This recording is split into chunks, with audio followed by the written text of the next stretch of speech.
Bonjour à tous et merci d'être ici pour cette présentation qui va traiter de l'impact de la déficience visuelle sur l'intelligibilité audiovisuelle dans le bruit. Donc, comme nous l'avons compris tout au long de cette EPU, la compréhension en milieu bruyant est un élément central dans la prise en charge des sujets malentendants. D'après l'étude Eurotrack 2022, 15% des sujets déclarent avoir des difficultés de compréhension en milieu sonore complexe, malgré le port de leurs prothèses auditives. Et lorsque nous rencontrons des difficultés de compréhension, il est possible de compenser cela en partie grâce à la lecture labiofaciale.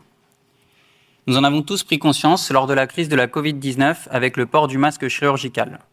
C'est d'ailleurs ce qui a poussé Yi et son équipe à mener une étude sur ce sujet, arrivant à la conclusion que le port du masque chirurgical par le locuteur entraîne une baisse de la compréhension de 20%. Cependant, afin de réaliser une bonne lecture labiofaciale, il y a certains prérequis, et notamment sur le plan visuel. D'après l'étude d'Herbert et Osborne, réalisée en 1994, une acuité visuelle inférieure à 2,5 dixièmes entraîne une altération des capacités en lecture labiale. En parallèle de cela, une étude réalisée par Chia et son équipe a étudié la corrélation entre la baisse de l'audition et la baisse de l'acuité visuelle. Ainsi, les personnes présentant une déficience auditive ont un risque 50% plus élevé de déficience visuelle. Il y aurait donc environ 15% des sujets malentendants qui présenteraient une déficience visuelle associée. Aujourd'hui, grâce à la littérature, nous avons une idée assez précise de l'apport de la lecture labiale pour une personne qui a une acuité visuelle normale. D'après l'étude de Loïc Lerin, publiée en janvier 2024, cet apport est en moyenne de 4,6 dB/RSB pour les jeunes sujets normaux entendants. Cependant, à l'heure actuelle, aucune étude ne s'est posé la question pour les personnes qui présentent une déficience visuelle, et c'est donc le but de notre présentation. Nous allons nous demander quel est l'impact d'une baisse d'acuité visuelle sur l'intelligibilité audiovisuelle dans le bruit. Donc, pour mener à bien cette étude, nous avons recruté une population divisée en 3 groupes. Il faut savoir que tous nos sujets devaient présenter une vision normale, c'est-à-dire aucune pathologie oculaire et une acuité visuelle corrigée supérieure ou égale à 10 dixièmes. Donc, le premier groupe, qui est le groupe central de notre étude, est composé de 15 sujets malentendants appareillés depuis plus de 6 mois. Donc, nos sujets ont porté leurs appareils auditifs pour l'ensemble des tests réalisés. Ensuite, nous avions un premier groupe témoin, composé de 15 normaux entendants jeunes de moins de 30 ans, groupe qui nous a permis par ailleurs de comparer nos résultats à la littérature, puisque les études précédentes sur ce sujet ont été réalisées sur des échantillons similaires. Nous avions ensuite un deuxième groupe témoin, composé de 4 normaux entendants âgés de plus de 50 ans, qui nous permettra d'étudier l'effet de l'âge sur ce phénomène. Donc, pour réaliser nos mesures, nous avons dû faire le choix d'une audiométrie vocale dans le bruit audiovisuel. Et notre choix s'est porté sur le Framatrix audiovisuel, qui est actuellement le seul test en français standardisé, et il est présenté dans la littérature avec l'étude de Loïc Lerin, publiée en janvier 2024. Pour la partie audio, il s'agit du Framatrix traditionnel tel qu'il est présenté dans l'étude de Janssen en 2012. Et pour la partie visuelle, sur un écran projeté à 80 cm du sujet, est diffusée donc la vidéo que vous avez ici, qui est une actrice qui a doublé les phrases du Framatrix de Janssen. Donc, nos sujets ayant une vision normale, nous avons dû simuler leur déficience visuelle. Pour cela, nous avons eu recours à des filtres Riser qui ont été mis au point par Bangerter en 1960, qui sont des filtres d'occlusion qui permettent de faire chuter l'acuité visuelle du sujet à un niveau désiré. Ainsi, pour simuler une déficience visuelle légère, nous avons eu recours à des filtres Riser laissant passer une acuité visuelle de 4 dixièmes, pour la déficience visuelle sévère des filtres Riser de 1 dixième, et pour la cécité des filtres Riser ne laissant passer que la perception lumineuse, autrement dit une acuité visuelle inférieure à 1 vingtième. Donc, ces filtres Riser ont été montés sur des verres d'essai qui étaient disposés soit sur des clips pour verres d'essai ou bien sur des lunettes d'essai en fonction des sujets. Donc, pour résumer notre protocole, le sujet a dans un premier temps réalisé un test d'acuité visuelle ainsi qu'une audiométrie afin de s'assurer qu'il entre bien dans les critères d'inclusion de l'étude. Il a ensuite réalisé 2 listes d'entraînement au Framatrix audiovisuel dans les meilleures conditions visuelles possibles.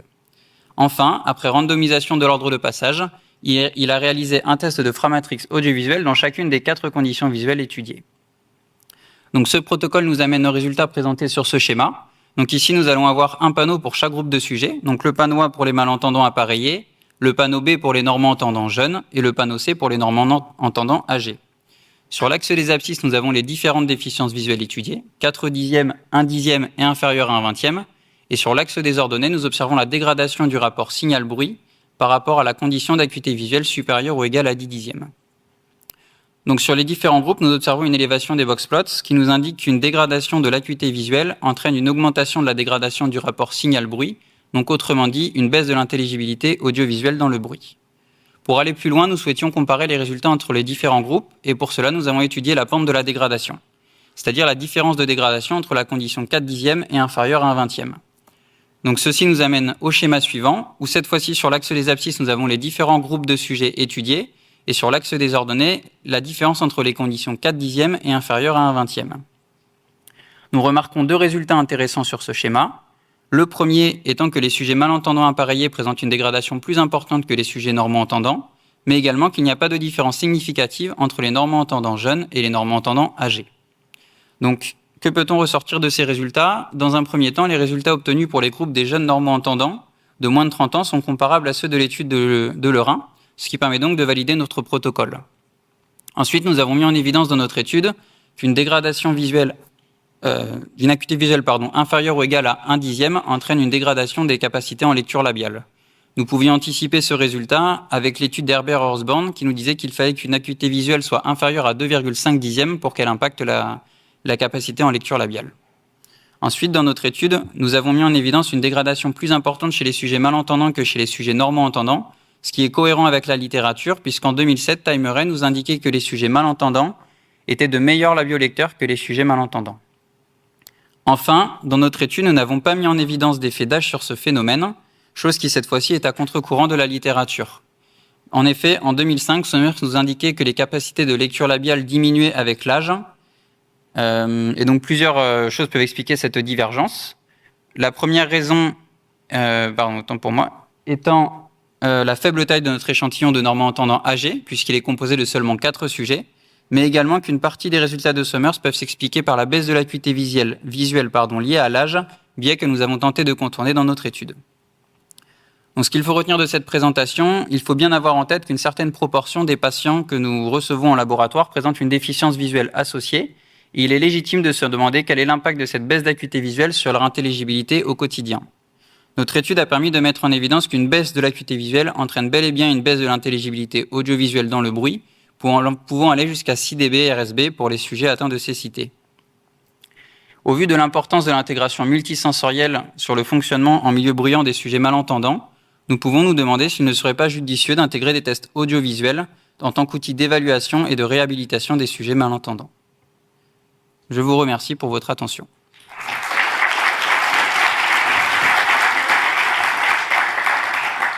Merci à vous. Pardon, j'avais pas le « et » sur votre c'est pas grave. nom de famille.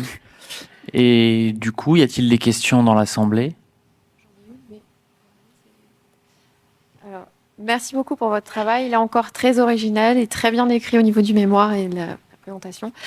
Juste, par contre, j'avais noté que le seuil d'intelligibilité dans le bruit que vous aviez utilisé était de 80%. Oui. Pourquoi ce choix ? Pourquoi pas avoir pris 50% ? Et est-ce que vous pensez que ça aurait pu changer le niveau du seuil par rapport à ce que vous avez pu trouver ? Oui, donc on a pris le seuil 80, donc c'est ce qui est recommandé par l'étude de Lerain sur le Framatrix audiovisuel. Et c'est quelque chose qui se fait parce qu'en conditions visuelles, on aura un effet plateau, parce qu'il y a des sujets qui sont capables de reconnaître plus de 50% des informations uniquement avec la condition visuelle. Et du coup, on pourrait baisser le RSB de manière infinie et ils arriveraient toujours à répondre. Merci. Derrière Elsa, derrière toi. Merci. Très beau travail, félicitations. Je trouve ça le protocole vraiment propre. J'ai une question sur la question d'administration du Framatrix. Est-ce que vous avez administré en liste ouverte ou en liste fermée ? Est-ce que les gens voyaient les items ou est-ce qu'ils n'y voyaient pas ? Alors, en effet, on peut administrer ce test en liste ouverte ou fermée. Donc moi, j'ai fait le choix des listes fermées parce qu'avec les filtres d'occlusion rendant les gens aveugles, ils n'auraient pas pu voir les mots. Et donc, ça a forcé ce choix. Merci. Juste une petite remarque sur votre travail très, très intéressant concernant la fin, la conclusion. Donc, quand vous disiez que vous aviez trouvé un écart entre vos résultats et certaines publications sur lesquelles vous êtes basé, mais vous avez à la toute fin donné un peu la réponse, c'est le mécanisme d'intégration multisensorielle qui fait que, je dirais de manière naturelle, quand l'acuité visuelle diminue de manière progressive et non pas de manière brutale, comme quand vous l'administrez avec votre dispositif expérimental, eh bien forcément, les mécanismes d'intégration multisensorielle sont progressivement impactés. Alors, encore une fois, là, votre dispositif se ressemblerait plus à quelqu'un qui serait soudainement, on va dire, atteint d'une baisse visuelle, ce qui n'est pas le cas chez la majorité des personnes. C'est vrai. Ça serait intéressant de pouvoir recruter des sujets qui ont le double handicap et de faire ces mesures-là sur eux. C'est sûr. Est-ce qu'il y a d'autres questions? Sinon, on va poursuivre. Merci à vous. Merci.